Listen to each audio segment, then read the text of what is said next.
Surat police commissioner Anupamsinh Gehlot તથા સંયુક્ત police commissioner sector 2 Damor તથા નાયબ police commissioner zone 6 Rajesh Parmar અને મદદનીશ police commissioner I division NP ગોહિલની સૂચનાને લઈ ડિંડોલી પોલીસ સ્ટેશન વિસ્તારમાં પેટ્રોલિંગ રાખી હ્યુમન ઇન્ટેલિજન્સ તેમજ ટેકનિકલ સર્વેલન્સની મદદથી ડિંડોલી વિસ્તારમાં નરોત્તમ નગરના ઘર નંબર 133 પાસે રામકૃષ્ણ ઉર્ફે નાના રાજારામ પાટીલની હત્યા કરાઈ હોય જે ગુનાના આરોપીઓને ઝડપી પાડવા ટીમ મેદાને હતી ત્યારે પીઆઈ આર.જે. ચુડાસમાની સૂચના અને માર્ગદર્શન મુજબ પીએસઆઈ એલ.એચ. મસાણી ટીમના એહકો રાજદીપસિંહ તથા અપોકો અનિલભાઈને મળેલી બાતમીના આધારે હત્યાના ગુનાને અંજામ આપી ભાગી છૂટેલા હત્યારાઓ કમલાકર ઉર્ફે કિરણ મધુકર રૂલે અને યશ ઉર્ફે બાદુ ભાવસાહેબ શિંદેને ગણતરીના કલાકમાં ઝડપી પાડી સળિયા પાછળ ધકેલી દીધા હતા.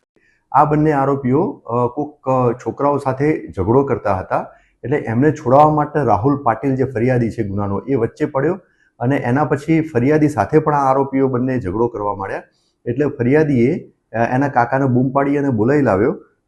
એના પછી એના કાકા આવ્યા તો આ બંને આરોપીઓ ત્યાંથી ભાગી ગયા. આ બનાવ છે લગભગ સાંજે 7 વાગ્યાની આસપાસનો.